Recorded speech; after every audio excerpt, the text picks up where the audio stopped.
First of all, congratulations to the Waitakere Local Board and Saffron for sponsoring this really good interaction. For those who don't understand, I'm sure many of you do, including John Summich, that the boundary between the Waitakere Local Board and Rodney runs down the middle of the Waitakere River. So we are slightly interlopers in the sense that O'Neill's Bay, which is the focus of our effort, is in fact in Rodney, and would encourage Saffron to talk to her counterparts in Rodney to get them to join in. So for those who aren't familiar, Te Henga is a very long beach. To the north of that, north of the Waitakere River, is O'Neill's Bay, and in between pretty much two islands. And I'm asking Morris whether he can work out a way now of getting, I can't work out why I haven't got the shared screen option. It's probably has something to do with my having opened up a window in Microsoft Outlook, which has the map ready to be shared. Is it a map, Dick? Because I've got, yes. Well, it's an email message with a map embedded. Because I have sort of a map that I could try and share, which is what I tried to share just now. No, but the one I want is the one called Petrel Project Predator Control Sites. Okay. I may as well close my... Can I just suggest that you download that picture from the email to your computer and then try to share that? How would I go about doing that? You go to the file attachment and you right click it and you go save as, and file save as, right? Good. Yeah, and then just save it somewhere on your computer, maybe desktop or C drive, anywhere. I might want to do that again. Save as Petrel whole map area, desktop, save. Thank you. Right, now what? And now do share screen. So you should be able to. But I have to get back to this damn Zoom thing, which well, first of all, I guess I have to close out of Microsoft Outlook. You probably don't. You probably don't. You should. Tammy, you'll need to open the document. You'll need to open it first. The Zoom? No. The image. You'll need to open it, not just. But you have got the image open, don't you, Dick? Well, I've just closed it on following your instructions. Save it to wherever it is, to desktop, and then just open that photo. Well, let's just find let's get back to desktop. And I'm worried that I'm going to disconnect myself from Zoom in the process. And then one of your team can just take over if that happens. It'll be fine. Yes. I don't think I'm incompetent, but I should keep talking while somebody sorts this out.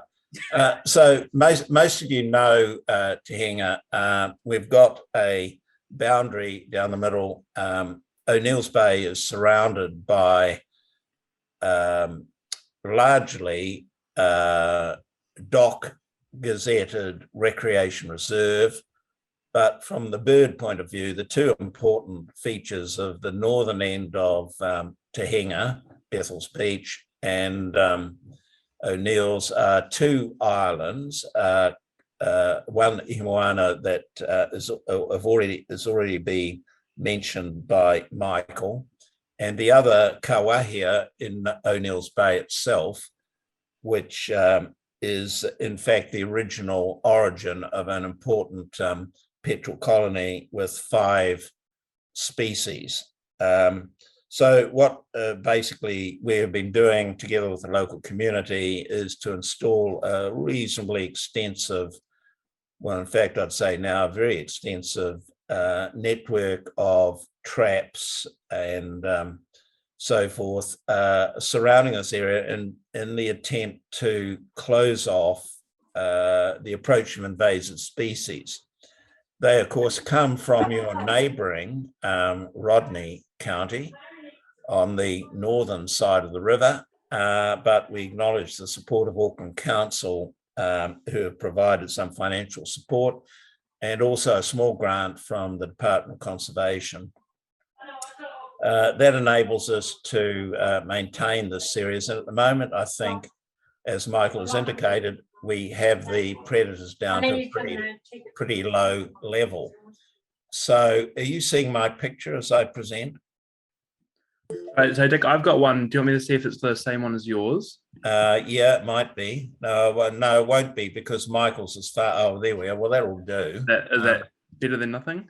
Yeah, so it's in very small font and I'm frightened of so Michael has talked about Hawaiian Island, which is down here, and Kawahia is at the southern end of O'Neill's Bay, and the general margins of the dock, reserve and iwi land expand around where the veg is, and the invasion route we're pretty much worked out is across the farmed pasture stretching up into the wilderness of Rodney County.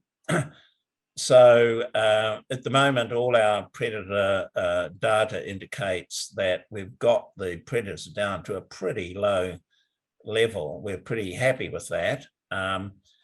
On Kawahia, which actually has 5 species of petrel, the predominant one being grey-faced that Michael's talked about, occupy these burrows sequentially. And we're proud to say that there's evidence from Graham Campbell's banding that we at Te Henga, on the wrong side of the county line or the local board line, are successfully contributing birds to Piha and elsewhere in the Waitakere Ranges. And finally, I'd just like to say that there's a magnificent opportunity for Auckland Council to use the seabird capital of the world logo if they if the local boards could get council on side to promote Auckland. This is the thing that sets us apart from the rest of New Zealand. We'll never compete with the rest of the country in terms of the land-based birds, but we really could achieve much more on the mainland with a coordinated strategy that would enable us to pursue this objective. And I'd like to finally acknowledge Todd Landers, Michael, who's given the best presentation a PhD candidate has ever presented, I've heard, and other folk, including the Waitakere board, who are helping support this together with DOC. We really think we're starting to make progress. Thanks very much.